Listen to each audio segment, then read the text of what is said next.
जय गुरुदेव, जय माँ गायत्री। सभी को मेरा प्रणाम। एक प्रश्न आया था कि गायत्री की दैनिक साधना में जब हम दीपक जलाते हैं तो उस दीपक में हमें किस कैसी दीपक जलानी चाहिए, यानी कि उसमें दीपक की लौ कितनी रखनी चाहिए। 4 मुख की दीपक जलानी चाहिए या 1 मुख की, या किस प्रकार के दीपक को जलाने से हमें लाभ प्राप्त होगा। तो सबसे पहले दीपक आप कैसा भी जलाइए, आपकी श्रद्धा, आपका विश्वास और आपके भाव यदि पवित्र हैं तो आपको लाभ अवश्य मिलेगा।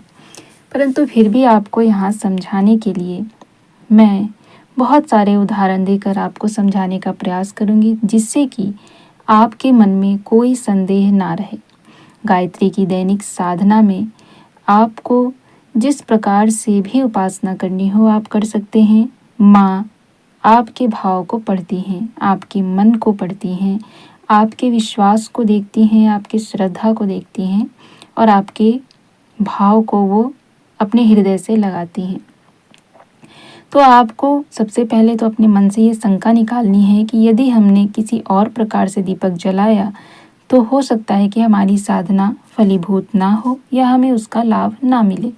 ऐसा कुछ भी नहीं है। आप चाहे 1 मुख का दीपक जलाइए, 4 मुख का दीपक जलाइए, आपको वही लाभ मिलेगा जिस लाभ के लिए आप अपनी आराधना कर रहे हैं, उपासना कर रहे हैं, साधना कर रही हैं, या जिस भाव से कर रहे हैं आपको वही लाभ मिलेगा।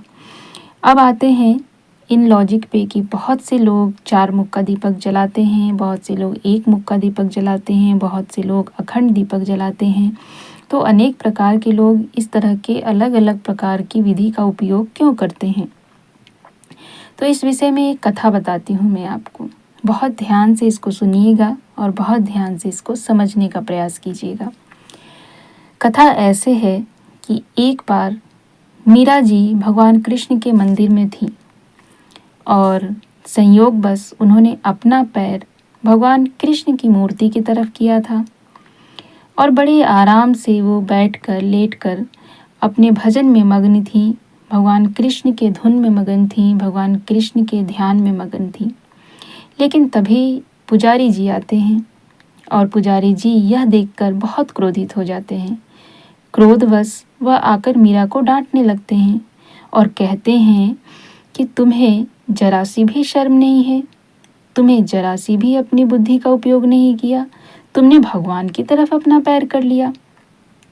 यह सुनकर मीरा जी को क्रोध नहीं आया, बल्कि मीरा जी मुस्कुराईं और मुस्कुराते हुए उन्होंने कहा कि मुझे तो हर तरफ कृष्ण ही नजर आते हैं, मुझे तो हर तरफ मेरे श्याम नजर आते हैं, मुझे तो हर दिशा में वही दिखाई देते हैं। कृपा करके जिधर श्याम ना हो, जिधर कृष्ण ना हो, आप खुद ही मेरा पैर उधर कर दीजिए। है ना बहुत रोचक कथा। अब पुजारी जी असमंजस में पड़ गए और वह सोचने लग गए कि बात तो इसने जो कही है सही है, अब मैं इसका पैर किस तरफ करूं, क्योंकि भगवान सर्वत्र हैं। तो ठीक यही बात आपको भी समझनी होगी कि जो दीपक आप जलाते हैं उस दीपक में भाव यही है कि आप जिस मुख का दीपक जला रहे हैं, यदि 1 मुख का दीपक जला रहे हैं तो भी वह ईश्वर को ही समर्पित हो रहा है। 4 मुख में आप दीपक जलाते हैं कि चारों दिशाओं के ईश्वर को इसका प्रकाश पहुंच सके। तो ईश्वर हर जगह व्याप्त हैं, ईश्वर कण कण में व्याप्त हैं। तो यह संकोच अपने मन से निकाल दीजिए कि जो 4 मुख का दीपक जलाता है उसको चारों दिशाओं से लाभ मिलेगा, जो 1 मुख का दीपक जलाता है उसको केवल एक तरफ के ही भगवान से लाभ मिलेगा। ऐसा नहीं है। जिस ईश्वर को आप ध्यान कर रहे हैं, जिस ईश्वर की आप भक्ति कर रहे हैं, जिस ईश्वर के लिए आपने वो दीपक जलाया है, वह ईश्वर सर्वत्र व्याप्त है।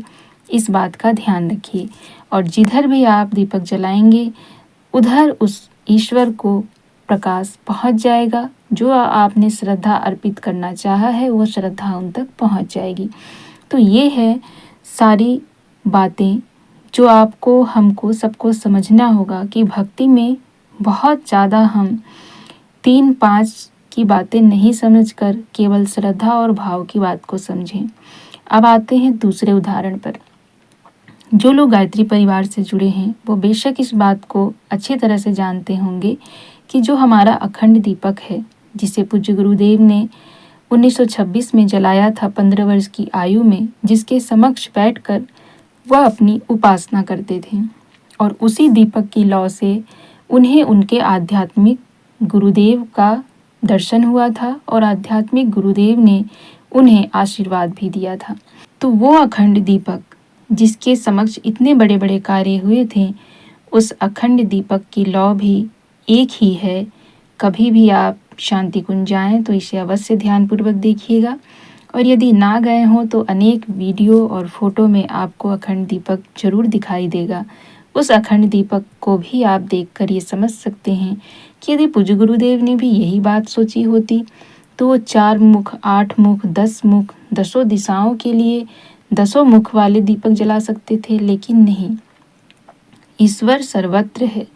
आपको बहुत शंका है तो आप एक मुख का दीपक जलाइए जो अखंड दीपक की तरह जलता है, जिसकी लौ ऊपर की तरफ होती है। वो समझ लीजिए कि चारों तरफ उसके प्रकाश जा रहे हैं, यदि मन में शंका हो तो।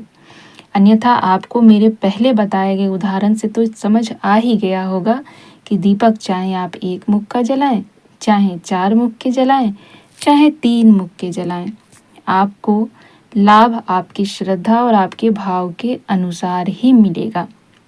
मान लिया कि आपने दीपक को 4 मुख का बनाया और चारों दिशाओं के ईश्वर को प्रसन्न करने के लिए आपने दीपक जला दिया, परंतु आपके अंदर ना तो भाव है, ना तो श्रद्धा है, ना ही उस ईश्वर के प्रति कोई विश्वास है। आपने सोचा कि हमने जला दिया है, अब उनको तो आशीर्वाद देना ही पड़ेगा, हमने तो उनके लिए इतना बड़ा कार्य कर दिया है। तो ऐसे में चाहे कोई भी ईश्वर हो, जिस ईश्वर की भक्ति करते हैं, जिस मंत्र का जाप करते हैं, जिस नाम का जप करते हैं, क्या आपको वो ईश्वर कोई भी लाभ देने के लिए आतुर हो सकते हैं? नहीं। लेकिन यदि आपने कोई दीपक नहीं भी जलाया है, परंतु आपकी श्रद्धा, आपकी भक्ति, आपका भाव उनके लिए प्रगाढ़ है, जैसे कि माता शबरी का था। लोगों ने उनको क्या क्या नहीं कहा, लेकिन उनका विश्वास अडिग था। हर लोगों की बात को उन्होंने सुना और सबको सुनकर अनसुना किया। मन में केवल विश्वास था। अपने ईश्वर के प्रति उनके विश्वास में इतनी प्रगाढ़ता थी, उनके भाव ऐसे थे कि ईश्वर एक दिन जरूर आएंगे, उनके राम एक दिन जरूर आएंगे, और राम जी को वहाँ पर आना पड़ा। तो ऐसी होनी चाहिए आपकी भक्ति। शबरी माता तो कोई दीपक नहीं जलाती थी, वह तो अन्य साधु संतों की सेवा किया करती थी। राम जी के आने की प्रतीक्षा में प्रतिदिन उनके चरण फूल पड़ पड़े, इसलिए उस मार्ग को वो सजाया करती थी। कितने वर्षों तक उन्होंने यही कार्य किया, लेकिन विश्वास था कि ईश्वर आएंगे। तो भक्ति में किसी भी कर्मकांड को ज़्यादा महानता मत दीजिए, ज़्यादा प्रधानता मत दीजिए। कर्मकांड एक क्रिया है जिसको हम करते हैं, जिससे हमारी पूजा पाठ सुशोभित लगती है, परंतु कर्मकांड से ऊपर है आपके भाव, आपका विश्वास और आपकी श्रद्धा। तो गायत्री की दैनिक साधना में भी आप इन्हीं चीज़ों को समावेश करें तो निश्चित रूप से आपकी गायत्री साधना सफल होगी।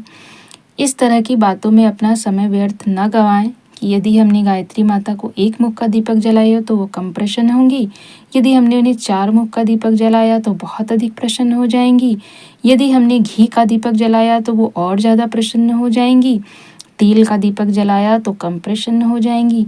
ऐसा कोई भी बात भक्ति में नहीं होता है। भक्ति में भगवान और भक्त दोनों एक होते हैं, तो जैसा भक्त होता है भगवान भी वैसे बन जाते हैं। यदि भक्त की सामर्थ्य घी की है तो भगवान भी घीमय हो जाते हैं। यदि भक्त की सामर्थ्य तेल में है तो ईश्वर भी उस तेलमय में ही खुश हो जाते हैं। तो इसीलिए भक्ति की इस परिभाषा को समझिए। और जिनका भी ये प्रश्न था, मुझे आशा है कि आपकी शंका का समाधान देने का जो प्रयास मैंने किया है उससे आपको जरूर संतोष प्रदान होगा और आपकी शंका का समाधान भी आपको अवश्य मिल गया होगा। और यदि आपको आपकी शंका का समाधान मिला होगा तो मुझे कमेंट करके ज़रूर बताइएगा कि आपको यह समाधान कैसा लगा। जय गुरुदेव, जय माँ गायत्री, सभी को मेरा प्रणाम।